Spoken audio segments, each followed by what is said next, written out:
how to remove a OneDrive folder still showing up in File Explorer. Hey guys, today I'll show you how you can stop OneDrive folder showing up in File Explorer. So let's get started. First, let's tackle it through the Group Policy Editor.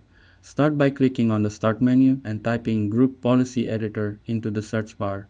When it shows up in the results, open it. Once inside the editor, look for Computer Configuration, then click on Administrative Templates, and next you have to click on Windows Components. After that, tap on the OneDrive folder.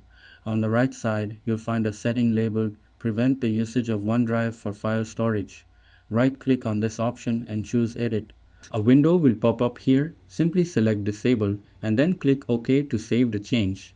Once this is done, OneDrive will stop functioning on your system, and for most users, the folder will also disappear from File Explorer.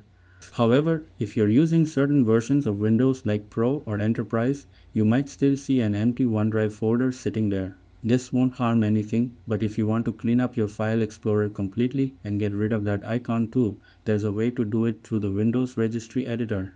To do that, press the Windows key plus R on your keyboard to open the Run dialog. Type regedit and click OK to launch the registry editor.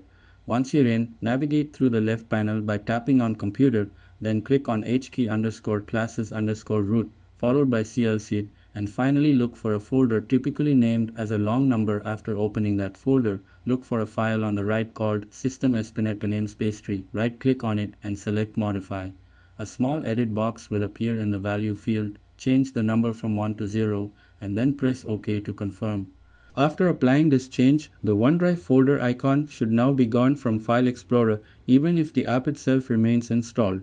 This is a clean way to hide OneDrive without having to uninstall it entirely, and it helps keep your File Explorer tidy if you've moved on to Auth.